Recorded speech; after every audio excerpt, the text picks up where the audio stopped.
graça e a paz de Cristo. Estamos aqui mais uma vez para darmos continuidade ao nosso trabalho de 365 dias andando com Deus. Vamos lembrar, e vamos sempre lembrar, que o ano que vem estaremos trabalhando de mensagens semanais. Não será mais como nós estamos fazendo esse ano, todos os dias uma mensagem devocional. E vamos falar sobre o livro de Jó, né? Fica aí na expectativa, ligado no canal. E a partir de janeiro, na primeira semana de janeiro, estaremos já enviando o primeiro vídeo falando sobre o livro de Jó, ok? Hoje, domingo, 17 de agosto de 2025. Lembrando que hoje eu não vou poder estar na igreja. Estou de trabalho, estou de serviço, né? Estou de serviço hoje, pego às 15 horas e largo às 23 horas. Então, por isso, eu não vou poder estar na igreja. Mas, com certeza estará lá os nossos queridos irmãos, presbítero Silvio, presbítero Neres e mais as demais irmãs que estão lá para podermos juntos lá, eles, né? E eu vou estar aqui no meu trabalho cultuando ao nosso Deus. Deus abençoe o culto e tenho certeza que será um culto na presença de Deus, onde todos, se estiverem com seus corações abertos, irão receber o poder de Deus sobre as suas vidas. Vamos lá? O tema de hoje é, olha que tema interessante, teste de marshmallows. Sabe o que é marshmallow? Aquele docinho e, por sinal, muito gostosinho, né? Um teste de marshmallow. O texto está em Daniel, olha o texto, Daniel capítulo 1, verso 1 até o versículo 21. Lê esse texto antes de você, dê uma pausa aí, lê o texto primeiro e depois vocês vêm para a nossa história. É bom fazermos assim. É bom conselho que eu estou dando. E assimilar mais a mensagem que estamos falando aqui. Vamos lá para a nossa história agora? Já tirou a pausa, né? Você está sentado em uma pequena sala com uma mesinha à sua frente. Nela há uma bandeja cheia de seu doce preferido, marshmallow. Você gosta de marshmallow? Eu não sou muito comum comer esse doce, não. Muito poucas vezes eu comi esse doce. Um homem apareceu e explica que sairá do recinto por uns minutos, e você terá duas opções: tocar um sino para chamá-lo de volta e assim comer um doce, ou esperar até que ele volte e receberá 2 marshmallows. E aí? Você está lá, esse é o seu doce preferido. Aí você está em frente e o doce está na sua frente. Você vai chamá-lo, né, para comer logo esse doce, né? Ou depois poderia colocar a terceira opção aqui, pegar sem pedir o doce, né? Ou você vai aguardá-lo chegar para ganhar ali pelo menos 2 marshmallows. E aí? Vamos continuar a história. E aí vamos lá. O propósito do teste é medir a capacidade da pessoa de trocar prazer imediato por um resultado prolongado. Daniel decidiu deixar de lado o prazer de sua porção diária de iguarias e bebidas vindos da cozinha do rei Nabucodonosor, a fim de honrar a Deus. É possível que isso significasse montanhas de carne assada, pães quentinhos, jarras de vinho de primeira qualidade, não está aqui qualidade, mas eu coloquei a primeira qualidade, torres de bolos pingado com mel, gente, que deve ser uma delícia. Chute só o resultado. No entanto, Daniel resolveu que não iria ficar impuro com a comida apetitosa do rei. Observe que Daniel foi firme em sua decisão, e como escravo na Babilônia deve ter sido difícil dizer: por favor, passe o espinafre, quando as iguarias da cozinha real eram oferecidas. Alguns comentaristas bíblicos acreditam que Daniel recusou a comida porque ela era oferecida a ídolo ou como uma oferta de manter-se se afastar da cultura babilônica. Seja qual for a razão, a restrição a que Daniel se pôs de honrar de Jacó que honrou a Deus. O Senhor abençoou abençoou o corajoso rapaz e seus amigos com a sua petição extraordinária nos estudos babilônicos, e Daniel recebeu a habilidade de interpretar visões e sonhos. Além disso, ele e seus companheiros de dieta pareciam mais saudáveis do que os homens que tinham participado dos banquetes do rei. A próxima vez que você enfrentar um teste semelhante ao de Daniel, avalie o resultado em longo prazo e não a recompensa imediata. Honrar a Deus nesta vida é o que mais importa. Hoje estamos repletos de banquetes por aí afora. Banquetes vãos. E poderíamos fazer exemplo de inúmeros banquetes aqui, mas não precisamos chegar a falar quais são eles.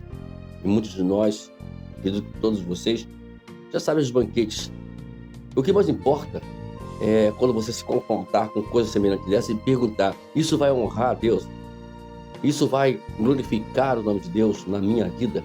Eu vou estar aqui honrando o meu Senhor, participando desse evento, vamos dizer assim, ou participando dessa manifestação, ou coisa semelhante. E tudo que o mundo quer, o que o mundo quer oferecer para a gente é justamente uma forma de poder nos beneficiar imediatamente. Esse é talvez o problema do povo hoje, é querer as honras imediatas, e não sabendo que Deus tem algo melhor para nós. Mas para isso, para Ele dar tudo isso para a gente, é preciso que nós rejeitamos essas ofertas imediatas que vêm ao nosso encontro. Não é fácil recusar.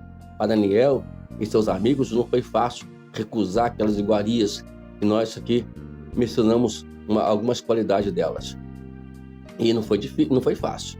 Mas ele venceu essa batalha.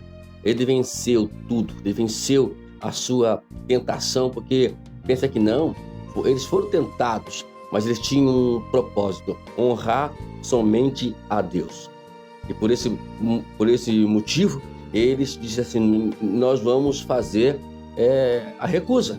Nós não vamos aqui, seja qual for o motivo, como alguns comentaristas eles dizem, um deles porque a comida era oferecida a ídolos, e a outros porque eles iriam participar, olha só, eu sublinho aqui, da cultura babilônica. Gente, vamos tomar cuidado, que a gente não está trazendo dentro da igreja, para o nosso convívio dia a dia, as culturas do mundo. Viver segundo os costumes do mundo, que é as culturas, que são princípios que o mundo ensina, são tradições que o mundo ensina, e nós estamos aderindo para o nosso dia a dia. Eu poderia dizer algumas delas aqui, mas eu não vou dizer hoje. Não, hoje não vou falar sobre algumas delas. Se você quiser, então vamos lá para o meu comentário, Se você quiser meu Instagram, pede meu Instagram aqui, que eu vou passar para você. Eu uso meu Instagram somente para isso, para poder deixar aberto para vocês aqui, fazer a pergunta que vocês quiserem para mim, Então, tá aqui a situação, E seja o que for, aí pessoas que vão participar de festas que são denominadas para ídolos. Esses dias mesmo houve uma discussão de uma cantora aí que foi cantar numa festa idólatra, que era oferecida a ídolos.